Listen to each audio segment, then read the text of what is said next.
Are you heading out on a trip soon? Maybe it's your first overnighter, maybe it's your first 2 or 3 day, maybe it's your first 6 day, maybe it's the first time you've been on the Overland Track here in Tasmania. Well, I'm heading out on the Overland Track very shortly. I've done the trip many times before, and I'm going to show you today how I pack my pack, no matter how long the trip. I'm going to go into my system I use when I pack my hiking pack for a multi-day trip. Let's get into it. Hi everyone, Mauser here, and if you're new here, then welcome aboard. I'm Mauser. I've been hiking here in Tasmania, Australia, and other places around the world for well over 30 years. And in addition to just getting out there because I love it so much, I've also worked as a guide over the years and have headed down Tasmania's Overland Track probably around 50 times. And in coming days, I'm heading down on a 6-day winter's trip. I cannot wait. And I thought I'd run you through today how I pack my pack. And this applies to pretty much any trip I go on. It could be a 10 or 11 day trip. It could be a 7-day trip. It could be a 3-day trip. But this is the sort of rules I apply when I am packing my pack for a trip. So today we're going to go through my system for packing, where I put what, how I make stuff accessible for when I need it, and how I get my pack nice and comfortable. So let's get into it. Let's see how I pack my pack. Now, just before we start packing, on last week's video, I went through all the gear that I'm taking on this trip. So check that out if you haven't already. Link is in the description below, as well as up here, up there. And you can see all the stuff I'm taking on this trip. But today, all the stuff's organised, it's all ready to go. We've just got to put it in the pack in my sort of system that I like to pack it in. And the other note is that everyone's got a different system, totally. Understand that. If you've been hiking for years and you've got a system, I'm not saying you use this system. Stick with your system, whatever works for you. But this is the way I pack my pack, and I have sort of refined it over the years to a way that suits me. So first up, I'm just going to undo all my little straps here. I've got a Hyperlite Porter pack, but you know, I've had different packs over the years. I undo all these straps on the side, so there's no restrictions on it. I've got my pack liner in the top here, which I went into that last video, and I ensure that the pack liner is in there. There's no holes in the pack liner. If there is, I would patch them up. But there we go. The pack is ready for packing. This one's looking pretty old and tatty, but it still works really well. And well, the first thing I put in my pack generally is my sleep system. It's generally the last thing I'm going to need at the end of the day. It's not going to come out until the end of camp unless something drastic happens. And it's what I put at the base of my pack. Generally, you don't want your heaviest stuff right at the bottom. Generally, I will sit my heaviest stuff above my sleep system. So it's sort of sitting just above the base of my spine when I have my pack on. So first up, we're going with the sleep system into the bottom of the pack. And well, today, as I discussed in that previous video, there's my sleeping bag into a waterproof stuff sack. This one's Dyneema, but you can use any stuff sack. You could use a garbage bag inside the stuff sack for the sleeping bag, but that is in there ready to go. And that is going right at the bottom of my pack. And I just make sure it's sitting in there, nice and flat in the bottom. You want to be sitting it, so it's sitting down there. It's sitting down there on that sort of angle. I generally wouldn't put it that way. You could if you wanted, if you find it easier, but I like to sit it flat. So that sits in there flat and covers up most of the base of the pack. There are some gaps around it, so that's where my sleeping mat, my thermarest comes in. That normally, I probably wouldn't take it in the sack like that. I would just take it like this, and you can roll it up and put it down like that. This is a thermarest X-Therm, a thicker one, so I will just fold it. And why I do that is, so I get it sort of like that, and then that can sit down in front of my sleeping bag. So now that is packed into the sort of front side of the sleeping bag. One thing you sometimes have to watch, especially in thinner packs, is the thermarest is now sitting there. Be careful if you're putting it down and there's roots and spikes and stuff. You don't want to sit this down for it to puncture the pack and the thermarest. I've never had trouble with that happening. If you're worried about that, you could sit the thermarest on the back here. That would also give you a bit of cushioning. And I might actually do that. I'll sit it there because it sort of sits in there a bit better. So as you can see, it sort of sits down in there nicely. There's the sleeping bag, there's the thermarest so far, and that is the current setup. Next up, I would tend to wedge in down next to my sleeping bag there, my spare clothes that I'm not going to need on the track. Again, there's something I need at camp once I've set up a sleeping bag and stuff. So that is what goes in next. And for this trip, because it is a winter trip, my spare clothes bag is pretty small because all the stuff I may need while I am walking, which I've just prepped into separate bags, I'm going to keep that near the top of my pack.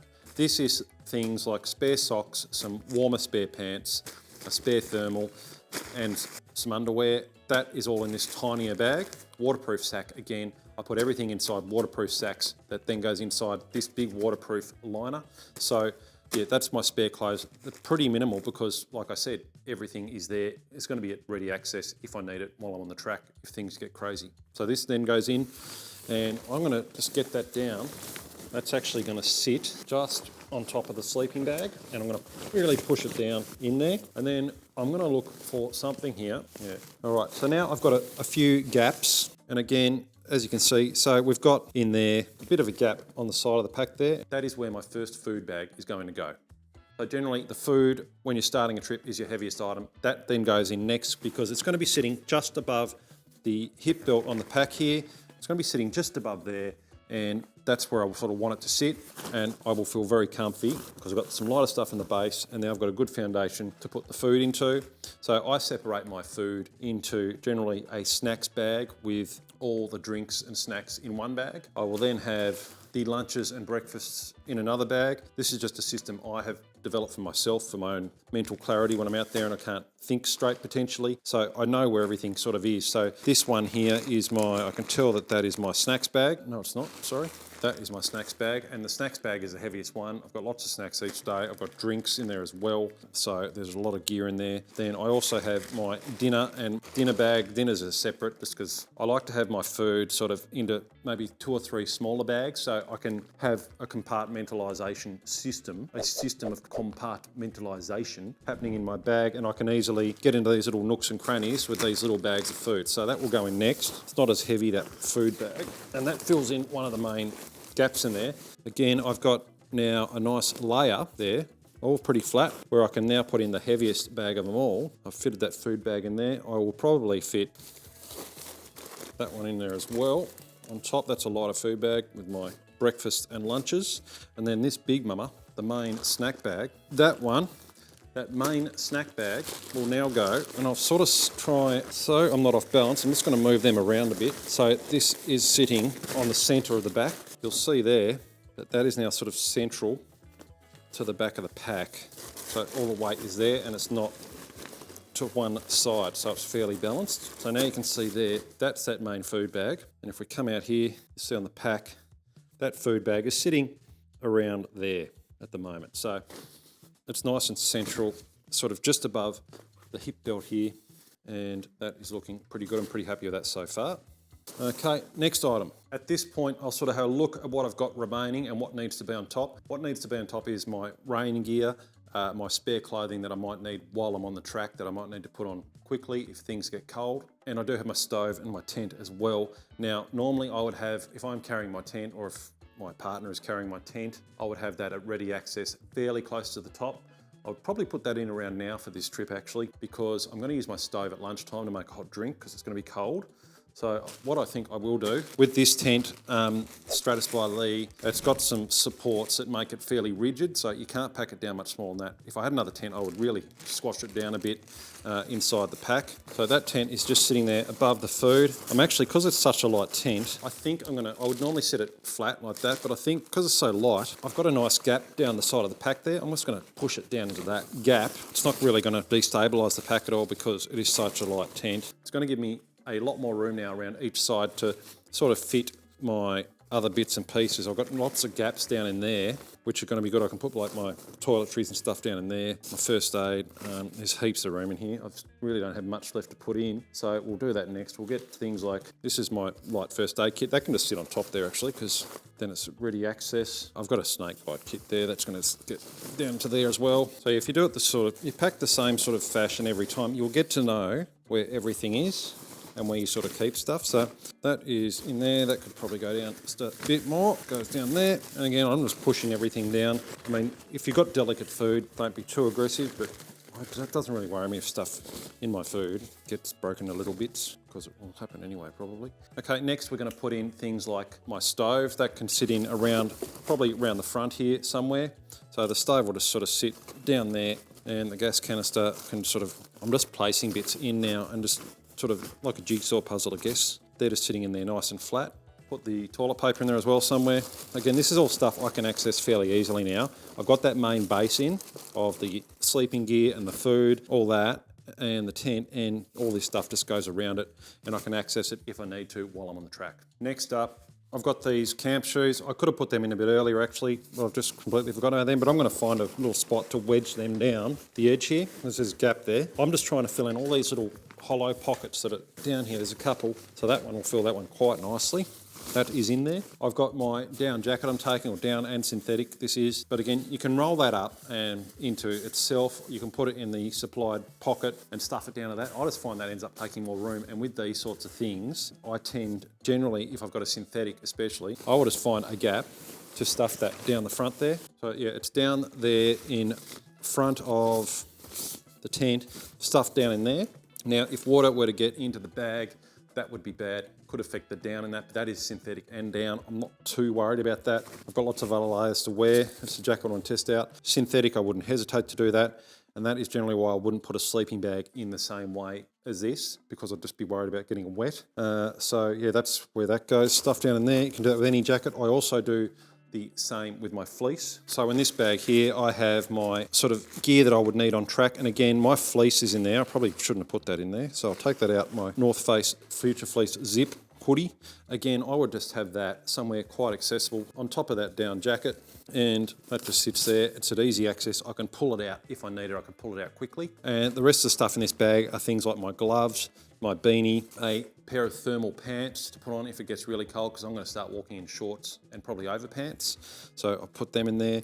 I've got my thermal top as well, in case I need that. I've got 2 pairs of gloves, a hardcore pair of my Temres gloves and a glove liner.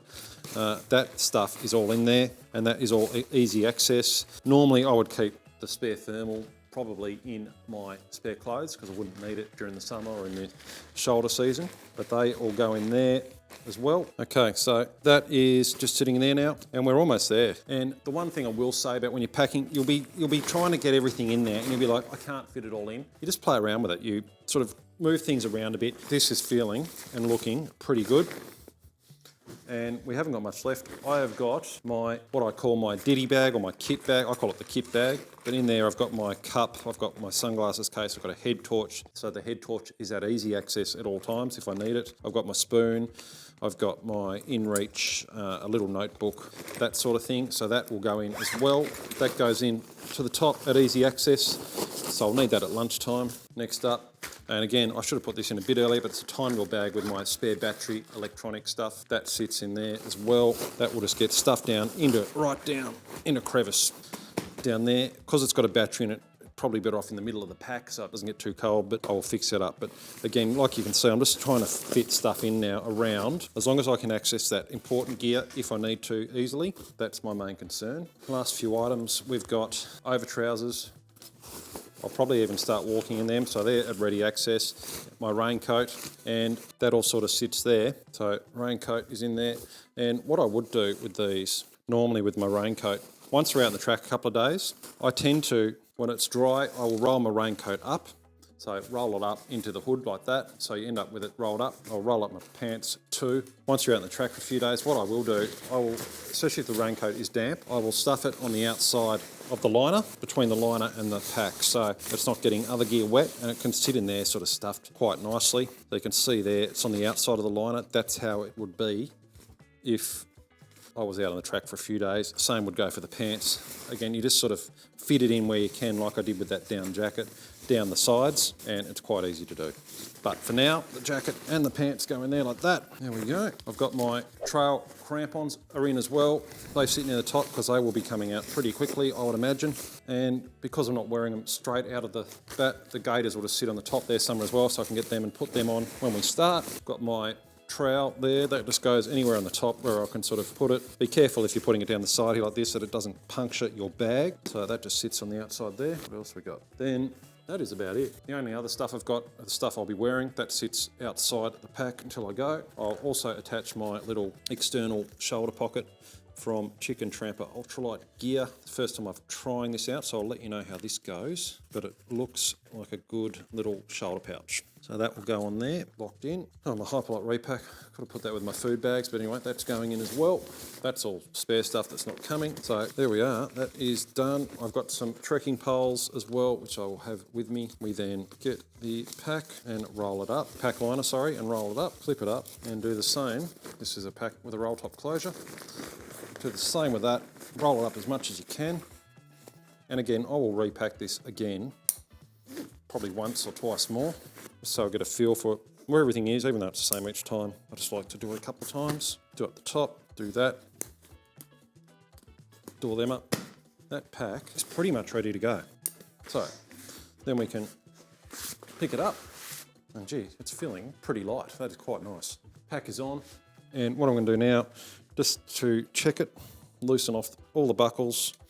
If you have a pack with straps on the sides here, like tightening in, and you've got load lifters, loosen them all off before you put it on. Loosen the belt off and tighten the belt first. There you go.